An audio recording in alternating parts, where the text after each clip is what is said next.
So what Ramsey attempts to do in his article, The Foundations of Maths, is he attempts to show that there's a simpler version of the theory of types that still gets rid of the paradoxes, but which doesn't require the absolute reducibility and is therefore plausibly logicist.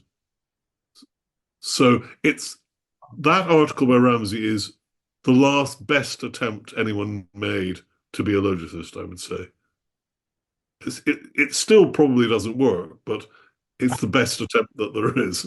Yeah, yeah, yeah. Okay, okay. I mean, although I don't know if this is a bit again a bit of a naive question, Professor. I guess after Gödel's theorems, incompleteness theorems, in some sense, did Gödel, well, of course, he showed that firstly, a system can't prove its own consistency, but also there are truths about a system that can't be proven within that system itself, about that system, sort of like, so that notion of self-reference. But there, it was also very much on this note, it was like he wrote it, he took Whitehead's and Russell's Principia Mathematica and he used that to explain like a sufficiently a system where you can ground all of arithmetic or number theory and logic. So maybe I'm misunderstanding logicism here, but now after Gödel, after the theorems, is the project of what logicism was, is it a failed project? Like we can't really you can't really go anywhere from it after what he showed? Or do you think kind of like what Ramsey tried, there can be thinkers now trying to do what he did to end the finish to complete the project of logicism, let's say. Yeah.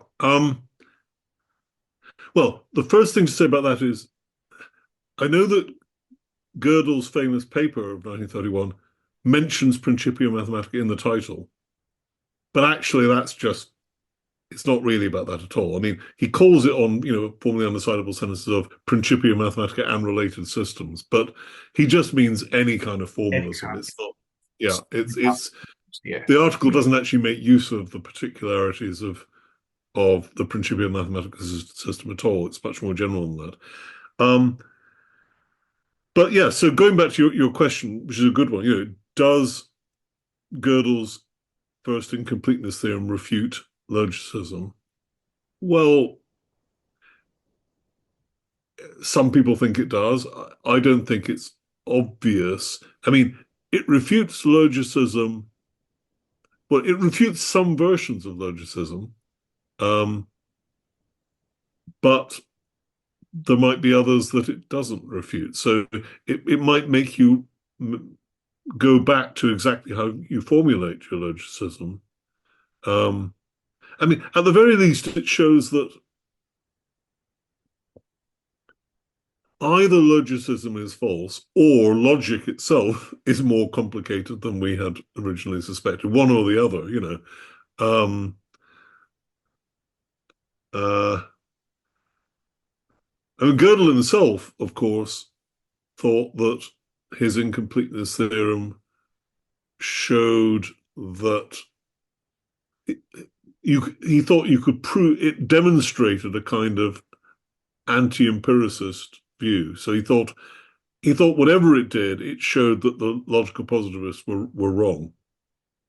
And he wrote a famous lecture where he tried to called the Gibbs lecture, where he tried to show that Yeah. because he said that he thought that from his incompleteness theorem you could conclude that either there exist absolutely unknowable mathematical truths, or the mind is not a machine.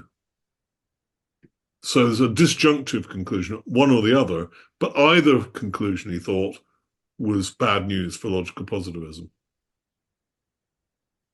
Okay. Okay. Because like if you could maybe caricature the logical positive, it would be that way you can take you can essentially use a computer use a computer to you feed it some mathematical functions and it can come up with the answer eventually it'll compute the answer but then so when you mean the mind is not a machine what you mean is yeah, we can come at truths that aren't found through that method of computation, but something beyond that. So, and then Yeah. that's what so you're saying that's where he kind of refuted logical positivism as a discipline. Okay, okay, interesting.